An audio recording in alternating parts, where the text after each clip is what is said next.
Baik, saya lanjutkan. Nah, malam hari ini kita akan banyak belajar dari seorang tokoh yang dikenal sering dan banyak menulis tentang teknik berpikir, termasuk berpikir kreatif ini. Namanya adalah Edward de Bono. Teman-teman mungkin pernah membaca buku beliau ya, ada beberapa yang populer sekali, misalnya 6 topi berpikir, berpikir lateral, dan lain sebagainya. Beliau ini dokter, psikolog, penulis, filosof yang berasal dari Malta. Nah, malam hari ini kita akan mengambil beberapa teori dan konsep dari beliau tentang berpikir, khususnya berpikir kreatif ini. Menurut Edward de Bono, kreativitas itu adalah sumber daya manusia yang paling penting. Kata beliau, kalau tidak ada kreativitas, tidak akan ada kemajuan, maka kita selamanya hanya akan mengulang hal yang sama. Kalau manusia itu tidak kreatif, kita mungkin hari ini memakai baju yang sama seperti manusia-manusia purba, manusia primitif zaman dulu. Mungkin kayak baju kita masih kayak Flintstone, itu mobilnya ya masih mobil kayak di Flintstone, itu tidak berkembang sampai sekarang. Tapi kan manusia itu kreatif. Jadi selalu terjadi kemajuan dan perubahan. Kuncinya apa? Daya kreativitas. Maka malam hari ini, mari kita latihan berpikir kreatif dalam rangka memenuhi amanat Allah untuk memajukan dan memakmurkan bumi. Nah, kita lanjutkan lagi. Menurut Edward de Bono lagi, berpikir kreatif itu bukan bakat, tapi satu keterampilan yang dapat dipelajari. Ia memberdayakan manusia dengan menambah kuat kemampuan alaminya, produktivitasnya, dan keuntungan-keuntungan lainnya. Jadi ini penting ya, kita garis bawahi. Berpikir kreatif itu bukan bakat, tapi keterampilan yang dapat dipelajari. Berarti teman-teman tidak boleh alasan, Pak, saya tidak bisa Pak kalau disuruh kreatif itu. Saya tidak bisa Pak kalau saya disuruh mencari solusi, menemukan ide-ide baru. Saya itu makomnya hanya follower Pak.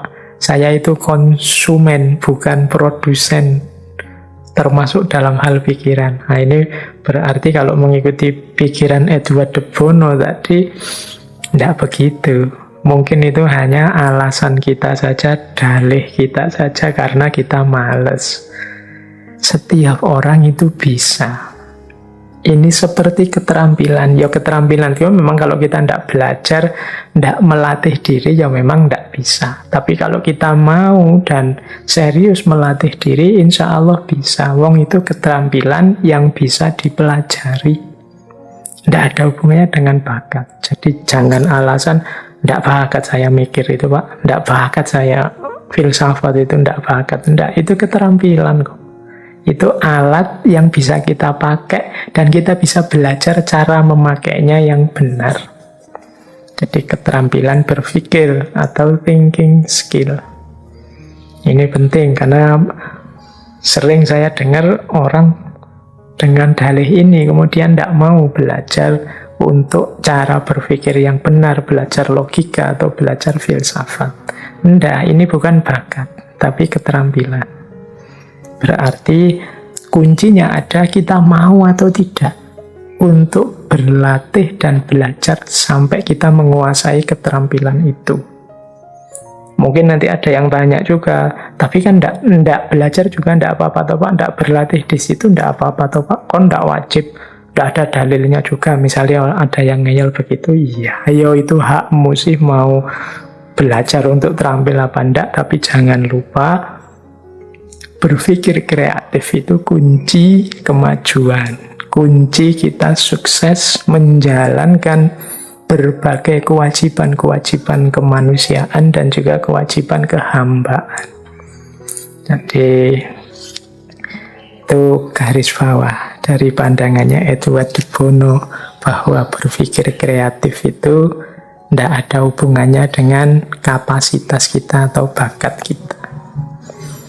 Makanya ada quotes yang terkenal sekali yang bunyinya "Stop killing your own ideas." Berhenti membunuh gagasanmu sendiri. Bagaimana kok orang membunuh gagasannya sendiri? Dengan cara dia tidak mau berpikir. Coba dia mau berpikir, coba dia mau mengembangkan pemikirannya. Mungkin dari dirinya akan muncul ide-ide segar, gagasan-gagasan yang luar biasa, yang manfaat maslahatnya banyak. Jadi, stop killing your own ideas. Jadi, jangan membunuh dirimu sendiri secara intelektual. Nah, itu mungkin maknanya begitu. Membunuh diri secara intelektual itu dengan tidak mau mikir atau punya pandangan, biar yang pinter-pinter saja Pak, yang lain saja yang mikir. Saya tidak nyampe Pak, saya tidak tuh untuk saya mikir sampai ke sana. Kan ada yang pendiriannya seperti itu. Nah, itu mirip seperti kritik dari quotes ini, "Stop killing your own ideas." Jadi mbok jangan bunuh diri intelektual. Ayo berjuang. Ya namanya berjuang ya tetap semampu kita. Jangan mau berhenti berpikir. Ada pandangan bahwa setiap orang itu sebenarnya kreatif. Tidak ada kok orang itu tidak kreatif. Ada pandangan juga semakin kita percaya bahwa kita kreatif, semakin kita akan kreatif. Mengapa kok ada orang yang merasa dirinya tidak kreatif? Pertama-tama karena dia sejak awal sudah tidak percaya bahwa dirinya kreatif. Allah itu menganugerahkan akal pada kita dengan jutaan, puluhan, mungkin ratusan juta potensi yang luar biasa. Hanya kita saja yang mungkin kurang aktif menggalinya. Terus kita minder, kita rendah diri, memposisikan diri, Pak saya level-level orang biasa awam saja Pak, tidak mungkin saya punya gagasan-gagasan otentik. Yuk akhirnya terus kita tenggelam, menenggelamkan potensi kita sendiri. Teman-teman kan mungkin sering ngalami ya, misalnya ini loh dari orang yang tidak terduga-duga tiba-tiba muncul gagasan yang luar biasa. Ini orang ini hanya pedagang keliling, tapi begitu diajak ngobrol, keluar ceplosan yang mengagetkan, yang tidak kalah dibandingkan para filosof. Simbahku, nenekku ini hanya petani, tapi kalau menasehati kalah Cicero, Seneca, Marcus Aurelius itu. Mengapa bisa begitu? Ya memang karena setiap orang punya derajat level intelektual yang tinggi. Hanya saja mungkin banyak orang yang tidak sadar atau tidak percaya dengan kapasitas dan kemampuannya. Ada pandangan lagi, kreativitas seseorang itu dari ekspresi otentiknya. Kalau teman-teman ingin kreatif, berhenti jadi follower saja, yang membebek saja, ikut saja gagasan orang, itu yang membuat kita selalu bingung, terombang-ambing ke kiri, ke kanan, ke selatan, ke utara. Ayo, ekspresikan keinginan otentikmu. Ungkapkan apa yang engkau inginkan. Jangan malu-malu menyatakan apa yang terlintas di pikiranmu. Siapa tahu dari situ muncul gagasan-gagasan besar dan penting. Jadi stop killing your ideas. Baik, kita lanjutkan. Nah, di situ mungkin teman-teman bisa melihat kalau ada video atau visualnya. Itu gambar yang menunjukkan bedanya pengetahuan, pengalaman, dan kreativitas. Kalau Pengetahuan itu ya informasi-informasi dari mana-mana dengan proses macam-macam yang masuk ke dalam diri kita. Makanya gambarnya titik-titik tersebar macam-macam. Kita itu kan sehari-hari mendapatkan berbagai macam pengetahuan tentang banyak hal. Ada yang kita sadari, ada yang tidak. Itu seperti kumpulan macam-macam yang kita masukkan. Nah, nanti pengetahuan-pengetahuan ini bisa jadi pengalaman, menjadi rujukan dari pengalaman. Misalnya, kita punya pengetahuan tentang rasa sakit pilek setelah banyak minum es. Nah, ini kan pengetahuan yang kemudian sumbernya adalah pengalaman, experience. Nah, di situ kemudian muncul pola. Ada garis-garisnya. Oh, setelah saya minum es, kemudian pilek. Kalau sudah pilek, biasanya saya harus banyak minum, banyak tidur, istirahat. Setelah itu 2 hari, terus pileknya mulai reda. Ini experience yang berhubungan dengan knowledge, pengetahuan. Jadi pola-pola yang kita alami sehari-hari, itu namanya kan experience. Yang itu didukung oleh pengetahuan kita. Ya, yang kita sama sekali tidak memahami berarti tidak ada knowledge di situ, ya kita tidak bisa menangkap pengetahuan itu. Ini apa sih? Apa sih itu? Belum paham ya. Dia tidak jadi experience. Experience itu ketika ada pengetahuan yang berjalin dengan yang kita alami. Nah, yang ketiga kreativitas. Kalau kreativitas gambarnya tidak rapi. Kreativitas itu mungkin pengetahuan apa atau pengalaman apa yang kita jadikan pijakan untuk melahirkan sesuatu yang baru yang mungkin sama sekali tidak ada hubungannya dengan experience dan knowledge tadi. Meskipun ada juga kemungkinannya masih ada hubungannya, tapi dia ini pola baru. Sama seperti handphone yang ada kameranya atau helm yang ada sekarang ada headsetnya, atau bantal yang ada alat pijetnya, dan macam-macam. Itu kan kreativitas.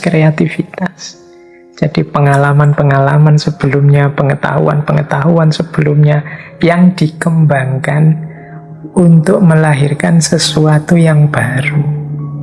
Nah, ini namanya kreativitas.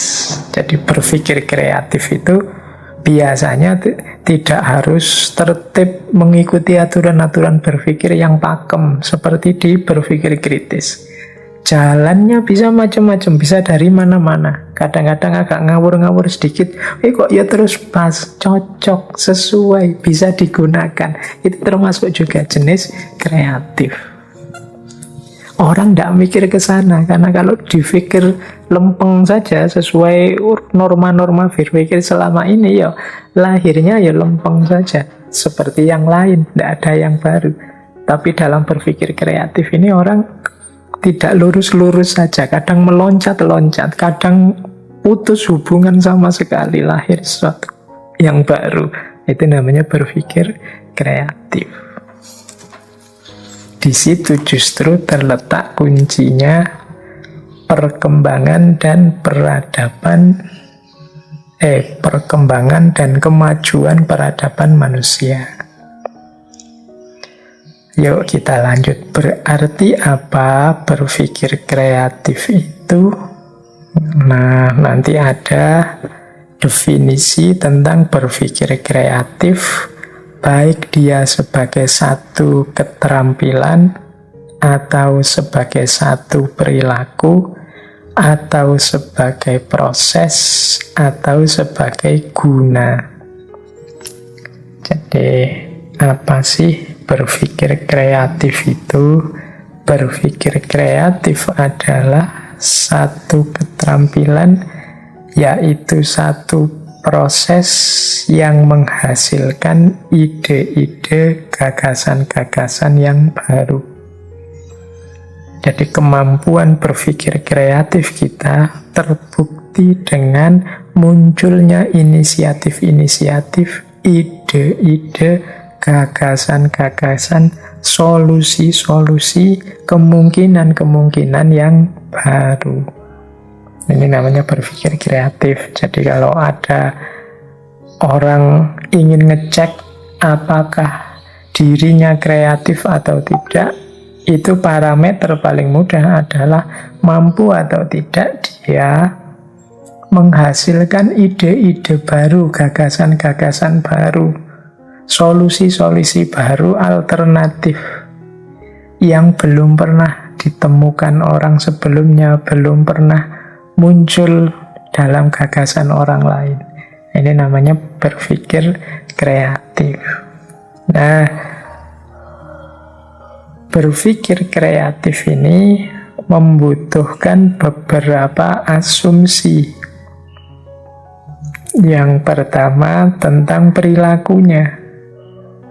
Untuk bisa berpikir kreatif dibutuhkan orang yang punya perilaku menerima perubahan, siap menghadapi kemungkinan-kemungkinan, dan fleksibel dalam pandangan. Ini perilaku orang yang berpikir kreatif. Berarti apa loh?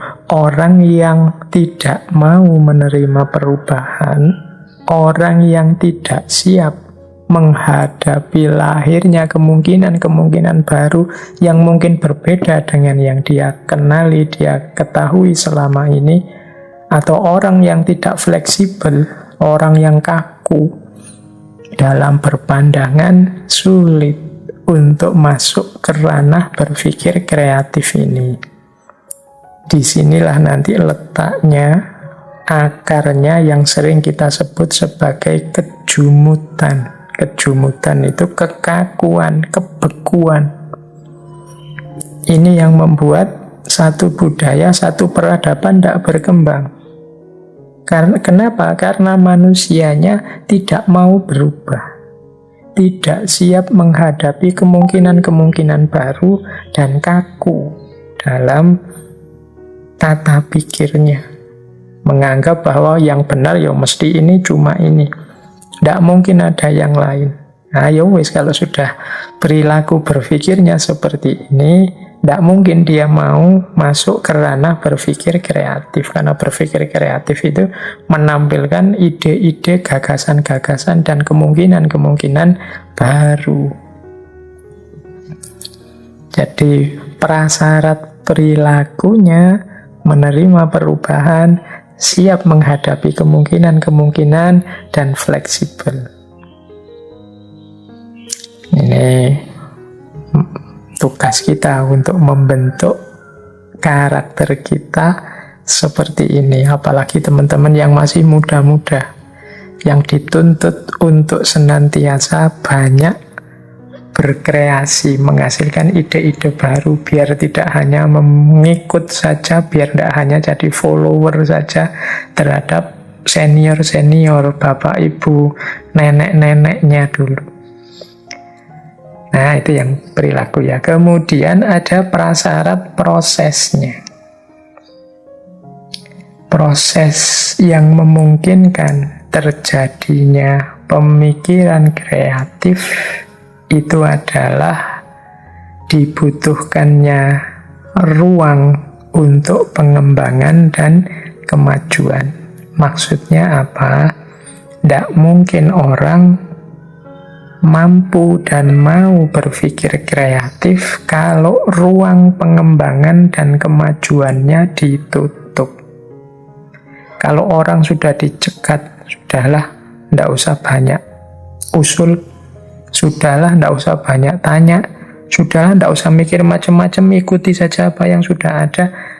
Kalau lingkungan masyarakat kita cara berpikirnya seperti ini, ruang sosial kita pendiriannya seperti ini, ya tidak akan lahir gagasan-gagasan baru, ide-ide baru. Berarti tidak mungkin terjadi kemajuan-kemajuan. Untuk terjadi kemajuan kan harus ada gagasan-gagasan baru, harus ada alternatif-alternatif solusi hidup yang baru, yang berbeda dengan sebelumnya. Tapi kalau ruang ini sudah ditutup, ya tidak mungkin terjadi berpikir kreatif. Orang tidak boleh ngomong, orang tidak boleh usul, orang tidak boleh menyatakan ide gagasannya. Kalau menyatakan ide gagasannya yang berbeda dengan yang diyakini oleh mayoritas selama ini, dia terancam hidupnya, terancam kebebasannya, terancam kenyamanannya, dan lain sebagainya. Maka tidak mungkin lahir pemikir-pemikir kreatif.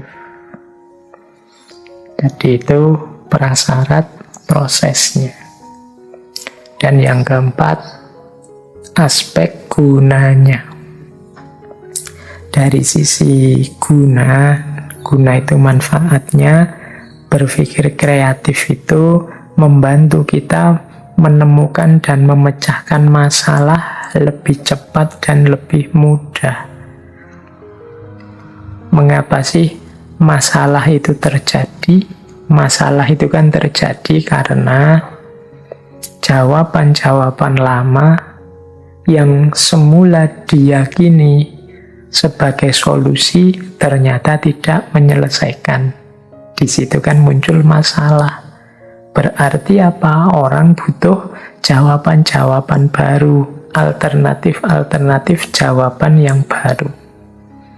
Disinilah kemudian penting kemampuan berpikir yang kreatif. Itu manfaat yang pertama. Manfaat yang kedua, berpikir kreatif itu memberi perspektif-perspektif, memberi banyak tawaran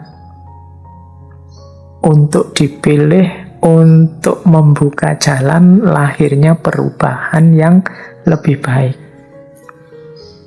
Kalau kita berpikir kreatif itu kan tiba-tiba muncul banyak alternatif jawaban.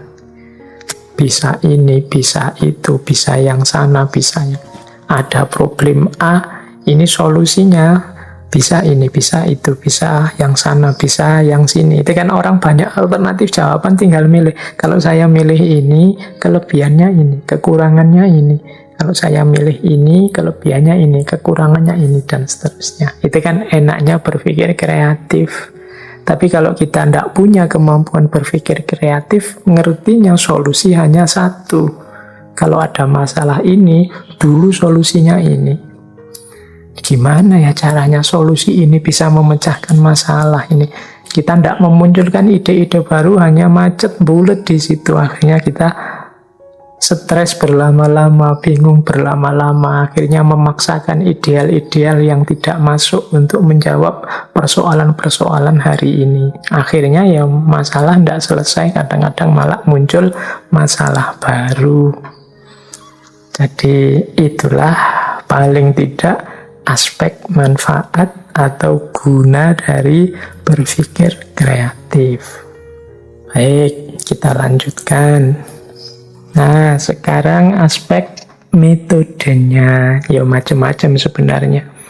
Daya kreatif itu tidak bisa dipatenkan. Ini loh yang bisa disebut kreatif, itu namanya saja kreatif, polanya macam-macam. Tapi ada pattern-pattern, pola-pola umum. Metode berpikir kreatif itu jenisnya bisa evolution. Evolution itu evolusi. Evolusi itu mudahnya kadang-kadang pakai bahasa ilmiah itu perubahan gradual, continuity and change. Misalnya gagasan ilmuwan siapa, kita terima, tapi kemudian kita lanjutkan. Nanti gagasan kita diterima orang, tapi dia melanjutkan versinya. Atau orang lain punya versi kebenarannya sendiri meskipun pijakannya gagasan kita, terus begitu. Itu namanya evolution. Ada perkembangan-perkembangan. Kalau dalam dunia ilmiah sering disebut continuity and change. Melanjutkan tapi ada perubahan. menyesuaikan dengan kondisi situasi orang yang menjalani langsung. Jadi itu namanya evolution, perubahan-perubahan ide karena ada perubahan dinamika dalam ruang dan waktu. Misalnya saya setuju Pak gagasan sosialisme yang ini, tapi kalau untuk konteks Indonesia dia harus disesuaikan. Tidak cocok kalau langsung letterlek diterjemahkan di Indonesia. Yang penting kan nilai-nilai sosialnya masuk dan seterusnya. Itu namanya evolusi. Jadi ada perubahan-perubahan yang semakin lama semakin menyempurna sesuai dengan ruang dan waktunya. Jadi orang yang kaku tidak mungkin mau dengan model evolusi ini. Mungkin orang maunya pokoknya ini benar ya benar. Itu berarti tidak ada unsur kreatifnya. Yang kedua, sintesis. Kalau sintesis ini ya teman-teman mungkin sudah bisa menangkap maksudnya. Dari beberapa gagasan dikumpulkan sehingga lahir sesuatu yang baru. Biasanya orang menyebutnya sintesis itu gabungan dari tesis, antitesis, nanti lahirnya sintesis, yaitu kalau filsafat. Tapi sintesis itu mudahnya dari gagasan-gagasan yang beragam, yang sebenarnya saling berbeda, disatukan. Ya, sintesis itu persis kayak handphone berkamera tadi, atau bantal sekaligus alat pijet, atau gantungan kunci sekaligus flash disk. Oh, itu kan gabungan-gabungan ide, gabungan gagasan. Mungkin sekarang ada sisir yang sekaligus untuk meluruskan rambut dan lain sebagainya. Itu namanya sintesis. Nah, ini ya cobalah sekali-sekali teman-teman latihan berpikir evolutif atau sintesis ini. Misalnya gagasan apa digabung dengan gagasan apa, misalnya kayak laptop ini kan gagasan buku dengan gagasan komputer, kemudian berpadu lahirlah model laptop ini. Kita menyebutnya notebook. Kalau dulu notebook itu kertas, sekarang notebook itu digital modelnya.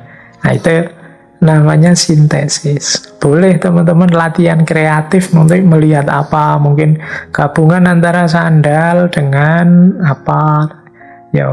sandal dengan sepatu jadi sepatu sandal, nanti sepatu sandal digabung dengan kaos kaki, nanti sepatu sandal yang sekaligus ada kaos kakinya kalau ditarik. Itu kan gagasan-gagasan evolutif sintesis. Itu juga jenis berpikir kreatif. Nah, kemudian ada pula model revolution. Revolution ini sama sekali berbeda dengan sebelumnya. Nah, ini gagasan-gagasan yang menawarkan sesuatu yang sama sekali baru. Nah, ini yang sebelumnya tidak dikenal. Nah, ini butuh keahlian lebih. Kita bisa melakukan revolution. Ya, dulu di awal-awal modern ada banyak istilah yang berkonotasi revolusi.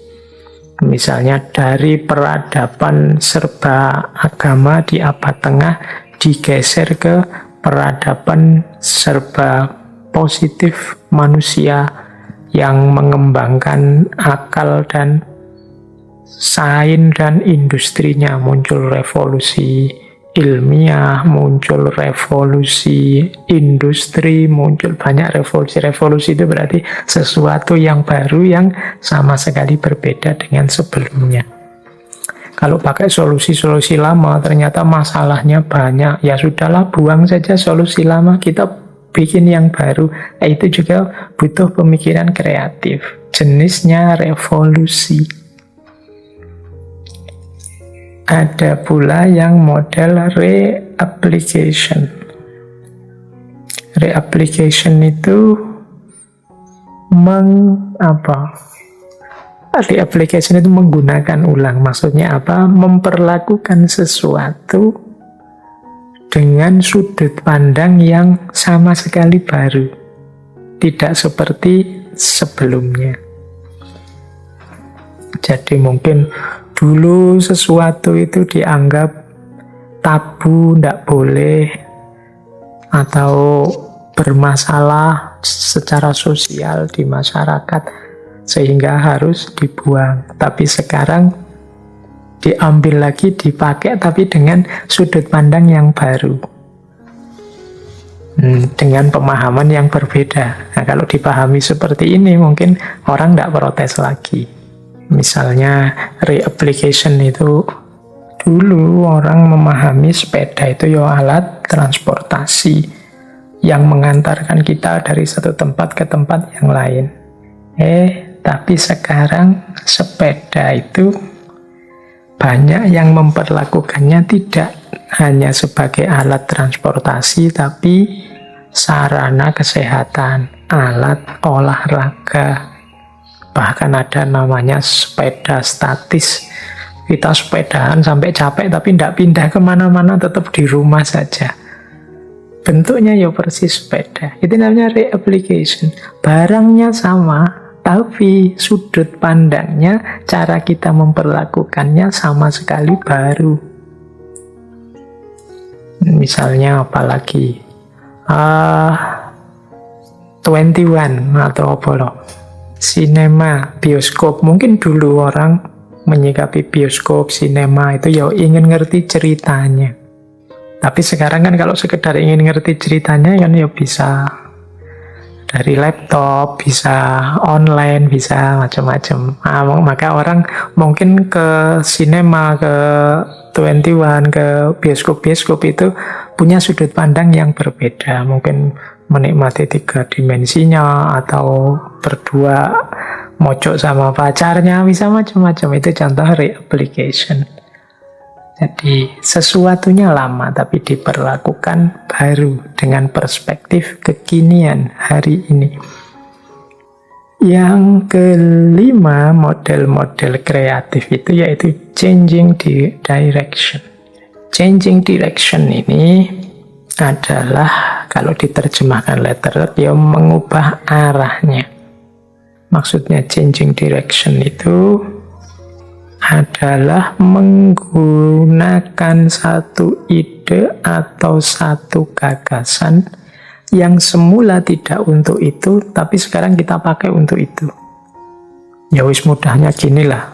Kalau teman-teman ini contoh gampang-gampangan ya, kadang-kadang teman-teman misalnya ikut acara apa lah, jagong manten, atau acara yang satu gedung yang panas sekali, sumuk sekali, kita merasa kepanasan di situ. Biasanya kan terus ada suguhan aqua itu, karena saking panasnya terus kardusnya aqua itu kita sobek, kertasnya kita pakai untuk kipas-kipas.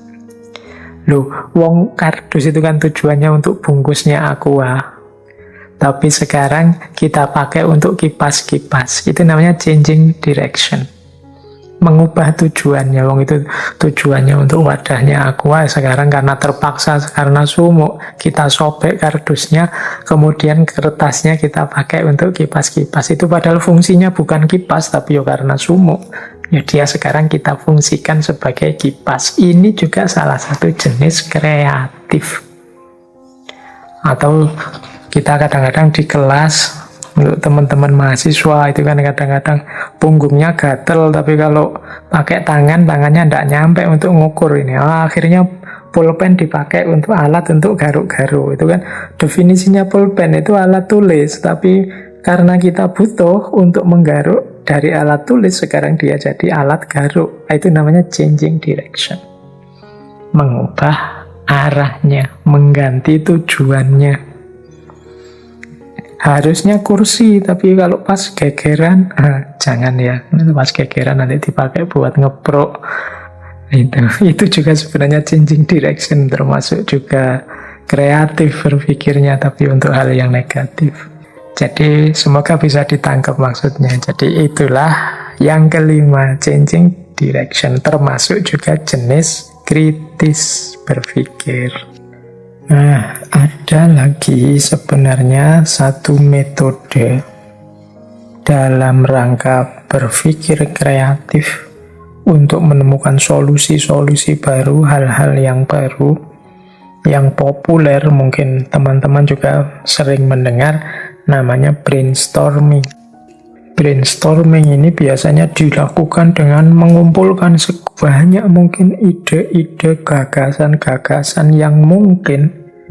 Nggak usah peduli ini cocok apa ndak, baik apa ndak, bener apa ndak, sesuai apa ndak, masuk akal apa ndak. Pokoknya kumpulkan saja ide sebanyak mungkin, sebanyak-banyaknya. Ini namanya brainstorming.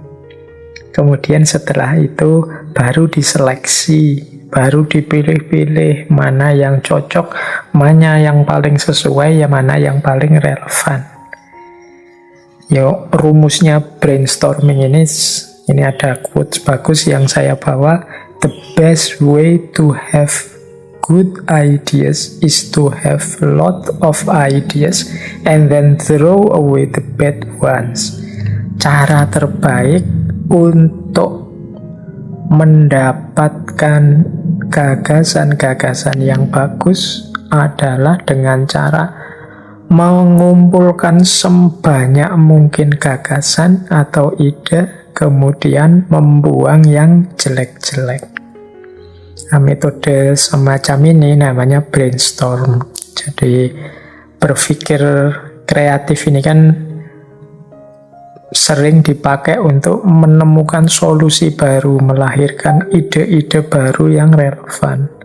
Nah, cara yang populer antara lain brainstorming ini. Biasanya teman-teman di organisasi, lembaga-lembaga, kelompok-kelompok tertentu itu kan sering menggunakan model brainstorming ini untuk menemukan ide-ide gagasan yang baru. Biasanya dilakukan dengan cara semua orang disuruh menyampaikan ide-ide atau gagasannya. Apapun itu silahkan disampaikan, baik atau buruk, sampaikan saja, ndak usah mikir ini cocok apa ndak, sesuai apa ndak, kumpulkan saja semuanya. Kalau sudah terkumpul, baru dipilih sesuai dengan standar-standar yang kita inginkan. Sampai ketemu, oh dari sekian banyak ini yang paling cocok, yang paling relevan ini. Nah itu yang diambil, sisanya ya disisihkan. Ketemulah sesuatu yang baru, genuine, untuk mengatasi masalah, menjawab problem. Nah, itu namanya brainstorming. Terus kita lanjutkan ya. Kita kembali sebentar ke Edward de Bono tadi. Menurut beliau, salah satu teknik berpikir kreatif yang penting namanya lateral thinking.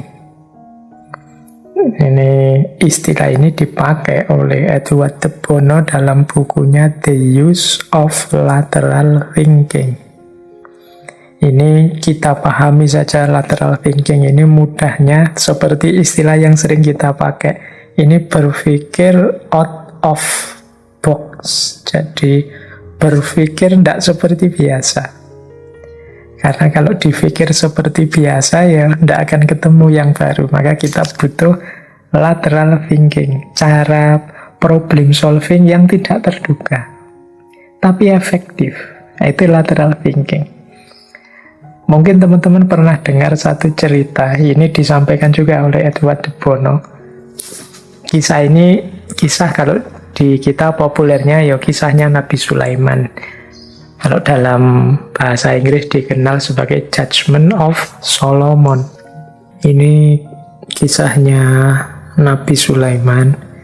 Jadi suatu ketika ada dua orang ibu yang pergi ke padang rumput. Masing-masing ibu ini membawa anak-anak bayinya untuk mengurusi ladang biasanya. Nah, ya karena sedang mengurusi ladang, dua ibu ini meletakkan anak-anaknya di atas batu di dekat ladang, terus mereka berdua bekerja. Nah, ternyata dua bayi ini saat ditinggal, tiba-tiba muncul seekor serigala yang menerkam salah satu bayi. Sehingga bayinya tinggal satu, yang satu hilang, tewas dimakan serigala. Nah, ya sebenarnya kan biasanya ibu itu kan mengenali anak-anaknya. Tapi ibu yang kehilangan anak ini merasa mungkin karena kesedihannya atau karena gelisah, khawatir dimarahi suaminya, dia bersikukuh bahwa bayi yang ada itu anaknya. Sementara ibu yang satunya ya dia pasti hafal itu anaknya, ya tentu saja dia tidak mau. Jadi yang satu mengklaim itu anaknya, meskipun dia tahu itu sebenarnya bukan anaknya. Apalagi ibu yang satu, yang ini juga pasti yakin itu anaknya. Oh ya mestinya ya wajahnya, kemudian sosoknya itu ya seorang ibu mesti hafal. Tapi ibu yang kehilangan anak ini ngeyel itu anaknya karena mungkin dia khawatir dimarahi suaminya atau dorongan kesedihan karena ditinggal tewas oleh anaknya. Akhirnya kasus ini berlarut-larut, dibawalah sampai ke hadapan Nabi Sulaiman. Konon ceritanya sebelum sampai Nabi Sulaiman ini dibawa dulu ke ayahnya Nabi Daud. Cuma Nabi Daud juga kesulitan memutuskan karena masing-masing saling bersikukuh bahwa itu anaknya. Akhirnya Nabi Sulaiman memutuskan, sudahlah, begini saja, biar masing-masing puas dapat bagian. Silahkan, tolong saya diambilkan kapak, biar adil, bayi ini saya belahnya saja jadi 2. Nah, begitu diambilkan kapak, ibu yang kehilangan anaknya itu diam saja, mungkin bahkan diam-diam dia merasa puas, biarlah yang lain juga merasakan kesedihanku. Tapi ibu yang memang aslinya ibu dari anak yang mau dibelah ini, ya tentu saja tidak tega. Akhirnya ibu ini tiba-tiba meloncat ke depan bayi, kemudian bilang, sudahlah saya, karena kalau dikapak mesti mati anakku ini, ya, meskipun dibagi 2 ya buat apa. Daripada anakku mati, sudahlah, biarlah berikan bayi ini pada ibu yang satunya. Nah, melihat respon yang berbeda ini, akhirnya Nabi Sulaiman memutuskan, oh berarti anak ini memang anaknya ibu yang tidak tega bayinya terbunuh. Tidak mungkin seorang ibu tega bayinya sendiri dibunuh. Nah ini kan cara pemecahan masalah seperti ini kan tidak biasa. Jarang orang bisa berpikir sampai ke sana, punya ide sampai sejauh itu. Nah ini yang ilustrasi dari bukunya De Bono juga, Judgment of Solomon. Ini salah satu contoh, namanya lateral thinking, cara berpikir lateral. Cirinya apa sih lateral thinking itu? Yang pertama, kreatif and indirect. Jadi kreatif pasti sesuatu yang baru yang sebelumnya belum ada, dan tidak langsung, tidak linier, kadang meloncat-loncat, kadang tidak terduga. Jadi itu ciri pertama. Ciri kedua, generatif. Generatif itu biasanya lahir memang memunculkan sesuatu yang baru. Ciri yang ketiga, provokatif. Mendorong,